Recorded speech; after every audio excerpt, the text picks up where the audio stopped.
Hey everyone, this is Will, and welcome to this brand new and exciting episode of The Missing Piece. Now, if you take a look around the world, that when we mention the country called China, at this moment, that no one should be unfamiliar about this country. Considerably speaking, that China today is one of the largest economies in the world, but meanwhile, not only this fast development in economy, but also this geopolitical impact is also changing the world. However, recently, according to the political scientists and also some of the economists, China today is also facing some of the major crises internally. And how about the population decline?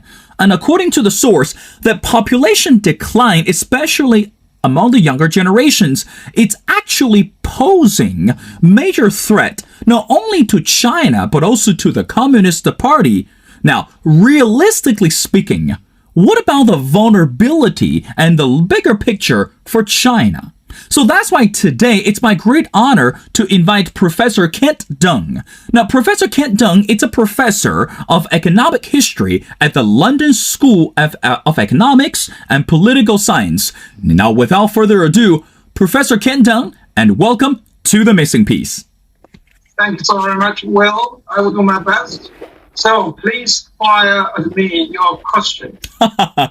Well, Professor, you're so modest. Now, again, initially when I discovered you, because this amazing interview that you did, and of course the article entitled Decreasing Population May Weaken China's Party Rule. Now, let's get to the question right away. Professor, can you help us to understand what does that mean when you say, or when you mention that the population decline, it's actually hurting the China's party? Can you help us to understand a little bit more? Yeah, there are several aspects in this regard. First of all, from the image point of view, the Chinese authorities, the Communist Party, and also the government of the People's Republic, they always suggest we are the biggest country in terms of population. Population is a resource, the economic resource. We have well-educated working force. So if you want anything, China will produce for you and cheaply.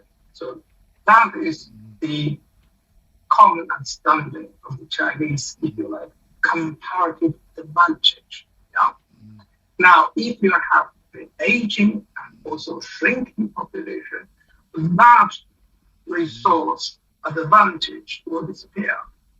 In fact, we know this year, the total population of China is the second largest, no longer the largest, the second largest on Earth. Who is the largest?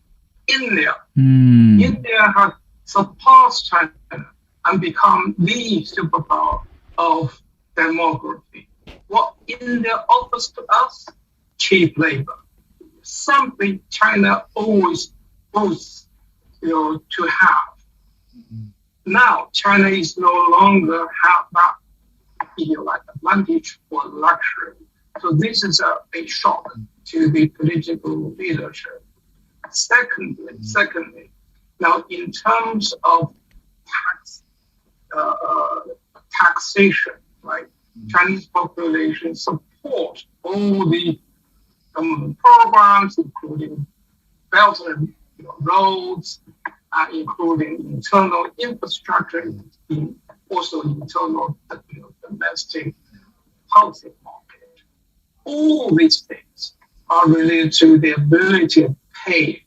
If you have a shrinking population, this will undermine the ability of raising money for both domestic and international projects of the government. Right? So in a way, China is no longer as wealthy as before. Right? So this will be translated into some sort of a deficit to the government opinion. I mean, basically, they can no longer so confidently say we have X trillion of US dollars to invest because we have a huge amount of surpluses. We can tax our people we can do this and that. Now, if you have, sort of a declining population, that can no longer be true, right? So in that regard, China is no longer as confident, as stable as before.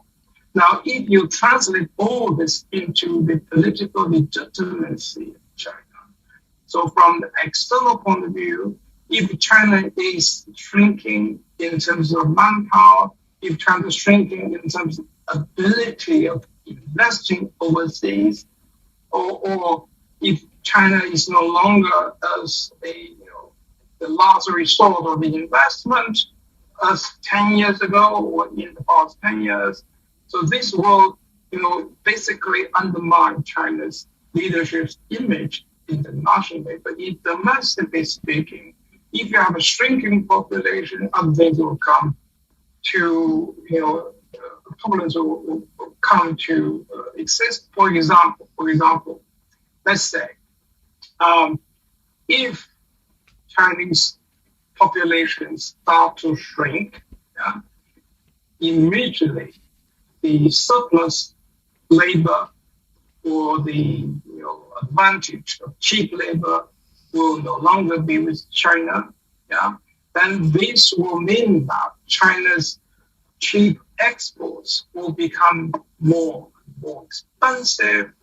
Then, if so, inevitably China will turn inwards. And because exports are no longer so easy, so guaranteed, so apparent. So creating jobs will become more and more difficult because remember, if you can export tons of Chinese-made goods, creating jobs is easy, because you have almost you can fix it right here on China.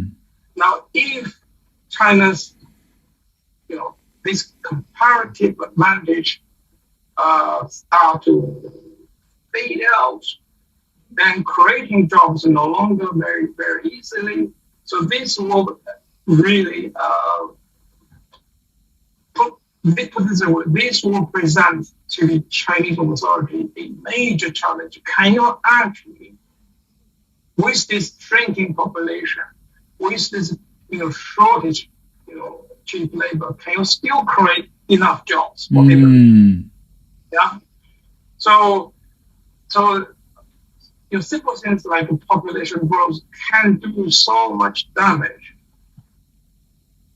to China and to the legitimacy of Chinese leadership. Now, put it that other way, after Deng Xiaoping, China's GDP, start to grow almost miraculously. And this actually is accompanied with Chinese total population growth. So we have this correlation between GDP growth and population growth. This happens globally. Now, guess what? In the past 10 years, as the Chinese population growth slows down, especially Chinese birth rates begin to decline, GDP growth declines too. So either way, either GDP growth causes decline population, or the other way around, vice versa. But they move together. They indeed move together, right? So we see already the negative impact on GDP growth speed now. Right? So the GDP growth now is halved in the past 10 years. And so is China's population birth rates. They go the same way. This happens in Japan, in the tiger economies, for example, in South Korea, in Taiwan. Once you have population decline, you will have GDP growth slowing down. That's right, Professor. One thing that also you mentioned, when people talk about China today, not only that people talk about this economic shift and also this political rivalries with other countries, particularly with the Western Hemisphere. But meanwhile, another phrase that we tend to use when we describe China, which is called the Communist Party. Now, let's talk about the stability of the Communist Party. Again, Professor, going back to the recent interview that you mentioned that who rules China? Again, that's a fundamental question. But you say it's not the party, but the army rules China. Now, for so long that we know that the Communist Party has dominated the entire country, or even this ideology, the communism ideology, has been dominating almost the half of the world, until the Cold War, or, it's rather controversial today. But what do you mean when you say the party is no longer in the driver's seats, but meanwhile the army? So again, let's talk about this. If the economy is really the center of the whole conversation, how could that relate to the army, not to the party? Can you help us to understand? Yeah. From the principle of Chairman Mao Zedong, the party is the highest possible ruling body of the country. And the army should follow all the instructions of the party. But remember, if you have a handful of top bureaucrats and they are technocrats, right?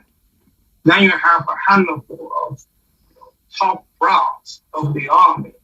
If they do not agree with each other, do you think the army will listen to the technocrats?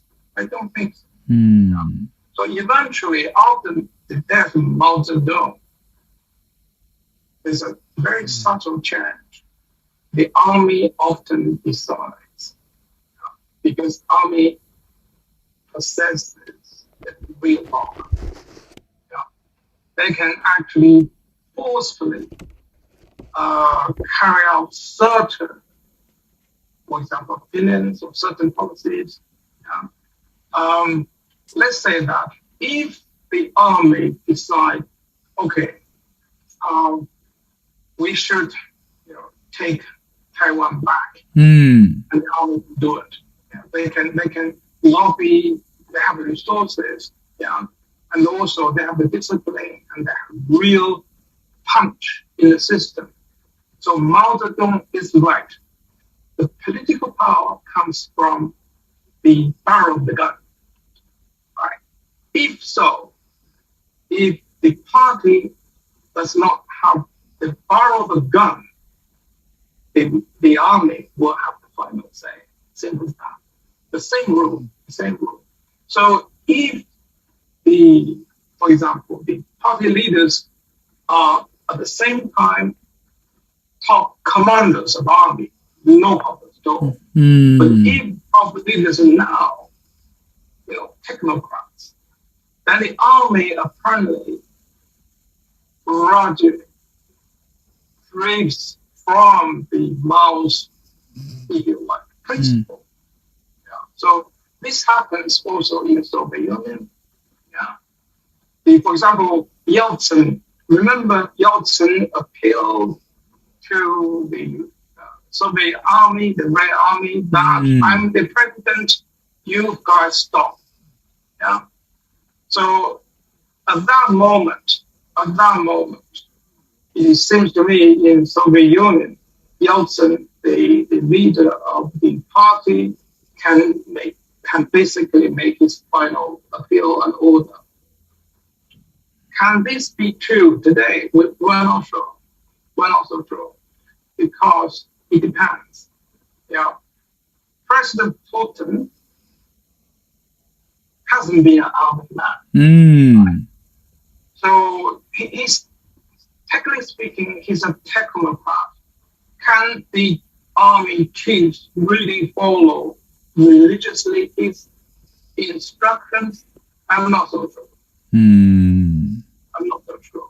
So really, the first generation, not a problem. Stalin, no problem. Mm. And the second also Mao, the second generation, Deng Xiaoping, no problem. Deng Xiaoping run the army, himself. The third generation and fourth generation, things start to change. Mm. So that's why I said this. The final decision depends on which one or which policy the army supports. That kind of makes sense, Professor. Now, again, but when we talk about this current Communist Party under the current leader Xi Jinping, and we know that since Xi Jinping became the president of the country, number one, he is very famous for this anti-corruption campaign. We've seen within this party, one figure after another was charged because bribery, because the financial mismanagement. So in other words, he created himself to become this significant figure who resents towards corruption, towards political bribery or whatsoever. But meanwhile, that really could create another loophole for the party, especially in the economy as well. Again, let's go back to your expertise. Is how do you think that today, under this Communist Party or under Xi Jinping, people are becoming less and less loyal to the party? So in other words, the deal is, if I'm not getting my proportion, if not getting a cut for my side, why should I continue to be in this party? So in other words, don't you think that today's Chinese economy or today's Chinese political ruling are actually pulling people away from this party instead of drawing them closer to the leader? Good point. The anti-corruption sort of a campaign has been basically portrayed as the sin of all illness of the Chinese political, economic, and ideological problems. And it worked in the first 3 to 4 years because it was new and people are waiting to see the results. Xi Jinping and his leadership did deliver without doubt. And we're talking about monthly, blacklist of people. They were purged.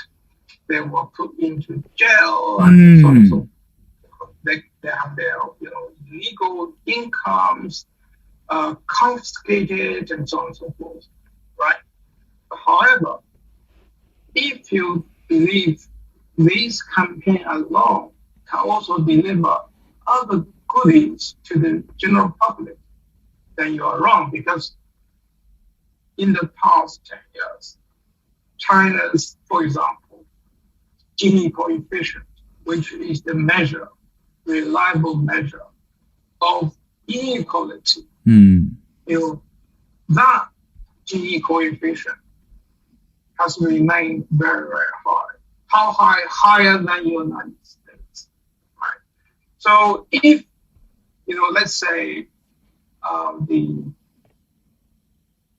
anti-corruption campaign can deliver equality, people will be still so confidently supporting the government or supporting the scheme to get rid of the corrupt officials. But it seems that it's not delivering public goods. You certainly get rid of bad potatoes in the officialdom, but this alone is not translated into benefits for ordinary citizens, right? Equally, anti-corruption against officials certainly has been taken effect, but other forms of corruption continues. For example, if you go to hospitals and you have, clearly, doctors trying to sell drugs, and also the medical treatment, not necessarily for your particular case, right? So that's a kind of a social level corruption. But this is not actually stopped. It's getting worse and worse and worse, right? So people will have to, out of their pockets to pay huge medical bills, right? Also, the universities, and you have all sorts of ways of getting desirable grades. And for example, you can certainly hire guns. So that's not unheard of, right? And also professors will use research students, especially masters and PhDs, to produce for themselves. They're not officials, but they are equally corrupt. So, corruption or anti-corruption campaign has turned out to be too narrow, and not delivering enough benefits for the general public. So that's probably a short answer. Professor, I want to go back to the interview that also you mentioned. And by the way, if you can touch on this a little bit more, and that will be great. Based on the number, it says China currently today, if I'm not mistaken, has more than 260 million single adults. I mean, when you look at this number, I guess, if we could use the word profound, and that might be exaggerated, but I think most of us will feel so astonished or stunning to see this number. Given this condition, there are 1.4 billion people living in this country, but 260 million are single adults. Professor, help us to understand. Number one, how does this number could create major deficit for Chinese economy? And number two, what are the reasons for those people to be single? I mean, again, I understand everyone has different lifestyles, have different choices, but we can't say 260 million people are being single simply because only one or two reasons to be that way. So in other words, why do you think people are choosing to be single today? And also, how does that matter to the Chinese economy currently and also in the long run? When I did research for the Tokyo group, I was surprised myself. Two reasons to explain why we have 200 million singletons in China. One reason is the rural-urban divide. So urban people will have higher marriage rate. Rural people won't, simply because the rural economy is on its way to be faded out. So people do not feel any hope in certain rural regions. Therefore, for young people to get married is not a good prospect. You are better off to move to cities and marry a folk in the urban centers.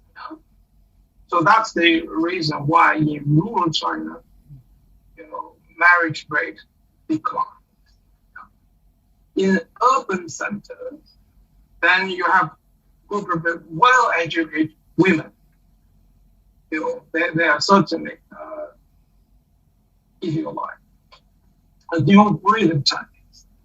They delay their marriages and they enjoy their middle class existence.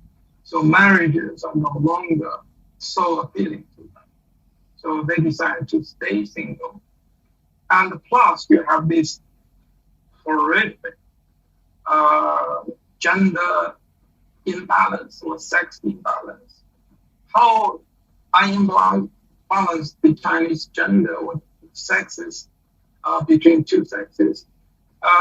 For every 100 girls, you have probably 130 boys, meaning 30% of boys will not get married in their life. Simple stuff. This has been the result of one-child policy, simply because a lot of families legally or legally decide to have a boy. Yeah. After 2-3 generations, you have that result. Terribly unbalanced.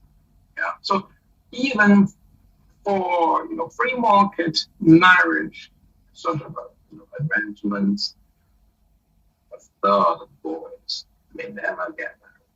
So that's the second issue. Also, there's another issue, which is divorce rate. We never heard of divorce until about 1990-ish. Now, divorce really becomes an institution. Why? In certain large cities, married couple will have one ticket to buy a property. And for single persons, they will have also, each will have a ticket to buy a property. So if you want to buy a property free of tax, you do have this stamp duty, you're better off not to get married, or if you're already married, try to get divorced. Then you have this, free stamp duty property purchase. So this is institutionally kind of created sort of a singleton market. Right? So apparently, I heard the news today after the COVID lockdown in Shanghai, people queue up in the court for divorces. And the queue is 2 months waiting. So people decide, okay, well, for some reason, maybe COVID, and they get enough of each other. So they decide to be better for them to be single again. So for all these reasons, 200 million people, singletons, will do nothing to contribute China's recovery of population growth in the next 10 years or 20 years. Professor Deng, I know you're very busy. I got 2 more questions before letting you go. Now, next question, let's go back to this pandemic. Again, that's something that you just briefly touched on. You're right. Recently, that not only the city of Shanghai, but also the capital city of Beijing just wrap up another major lockdown because of the pandemic. And we've seen and we've heard from the news that this is, number one, it came to China as a big surprise. So in other words, no one was ever expecting that this, I guess we could a second or the third phase of the pandemic could hit those major cities severely. Now, the next question to you is, again, going back to your expertise, how do you think that this pandemic has influenced Chinese economy? So in other words, how could you think that more countries today could trust China if China faces the economic deficit because of the existence of the pandemic? Yeah, this is a tough question. Pandemic in economics terms is called external shock to the production system. You don't want it, but someone imposed it over your head. So that's exactly what happened. Now, let's say in major production centers such as Shanghai, if you close down for one day, you're talking about billions of dollars of loss. You close it 2 months, then you're basically facing this enormous sort of a backlog of bills, orders, and remember, cities like Shanghai is already highly globalized. So you're in the middle. You're part of a global supply chain. So you decide unilaterally to withdraw from that global supply chain. And this is basically a disaster waiting to happen. So although people outside China will understand, yeah, you are in trouble, yeah, but this will cost them as well, right? Remember, they are on the same boat in the production supply chain. Yeah? So very quickly, I think in the next 3 years, all the supply chain, outside China will try to move out to other places according to their performance during the COVID. Yeah? So China's top-down, sort of a very strict, almost like draconian approach, really doesn't agree with the market, especially doesn't agree with exports and imports, that kind of open economy. It's okay if China is a closed economy, you don't hurt other parties. But if you are open economy, you're part of a global chain, we are here together. Yeah? So if China is down, the whole chain is down. So people now are doing their sums to see how much damage that, because of China, has caused to them. So I think you're absolutely right. China's reputation has been damaged, and China's position in the global supply chain, also China's reputation as the workshop of the world, has been severely weakened. Because nobody can predict whether we have, from now on, no, COVID lockdown anymore. There's no law saying that, yeah, and the leadership can change their mind very, very quickly. So therefore, for whatever reasons, political reasons, ideological reasons, administrative reasons, China's lockdown unilaterally basically has broken the supply chain globally. Yeah. So I would say the damage is both inside China and also to other, China's trading partners. Professor Deng, I want to wrap up our conversation with another major question. Again, this is something that you touched on during your interview as well. Let's talk about international talents. And we know that before the pandemic took place, China, especially the major cities, were the hotspots for international talents. And we can see that people across the globe travel to the cities, either they would love to be entrepreneurs, or they were looking for business or opportunities, or, they have other major purposes as well. But right now, again, given this number that just recently came out, that more than 35% of the international talents left China already, because the pandemic, because the economic deficit, or any other reasons. Now, my question to you, it's not about why they're leaving. It's why do you think that China today especially the party, holding this ideology or holding this belief that foreign immigrants are not going to stick around, especially the foreign immigrants are not going to abide the Communist Party rules. Now, quickly help us to understand what happened to those people who are non-Chinese residents. And second thing is, what about China's policy towards those foreign immigrants? Is it good or is it bad for them to follow the party's rules, or for them to create their brand new rules in order to stay stabilized in China? Good question.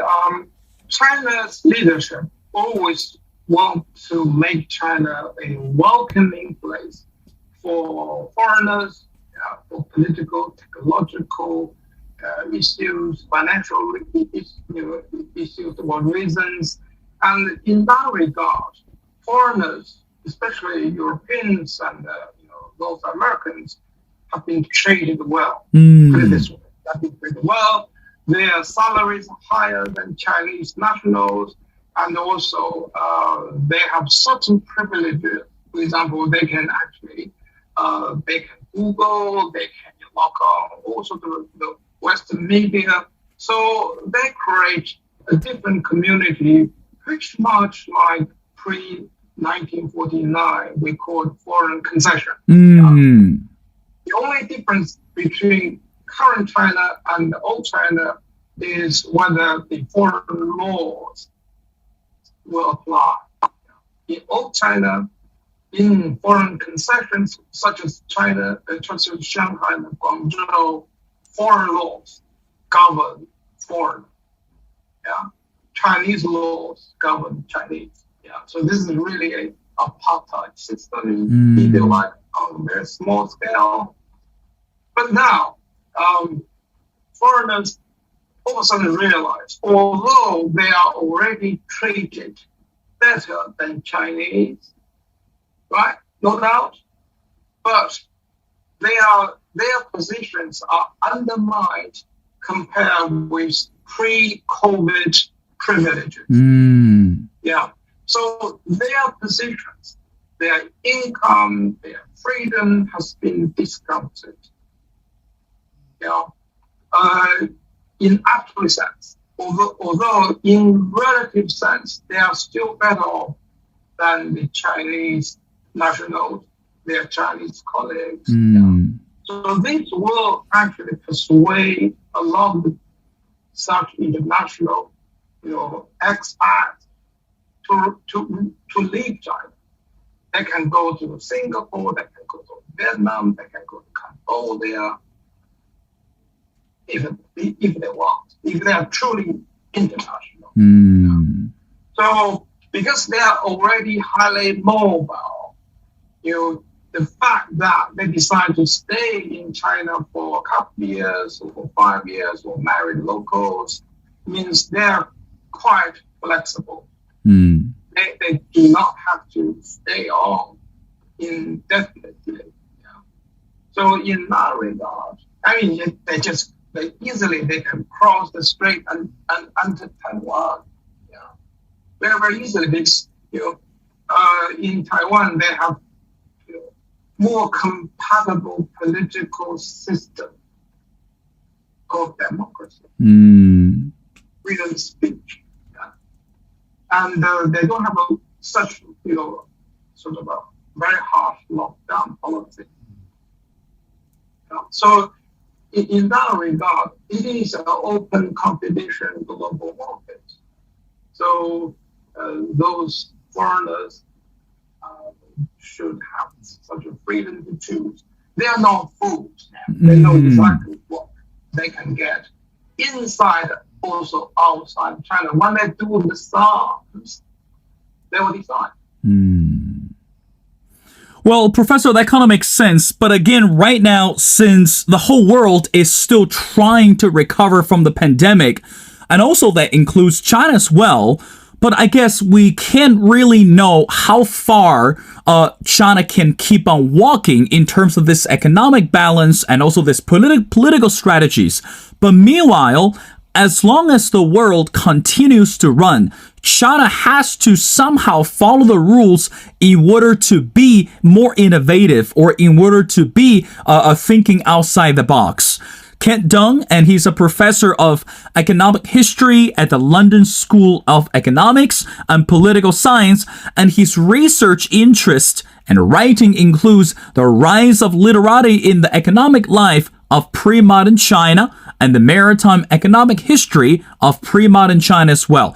Again, Professor Deng, thank you so much for taking your time to join the show, and we'd love to have you back on the show as we continue to watch and monitor this economic crisis and the progress in China. Thank you, Professor.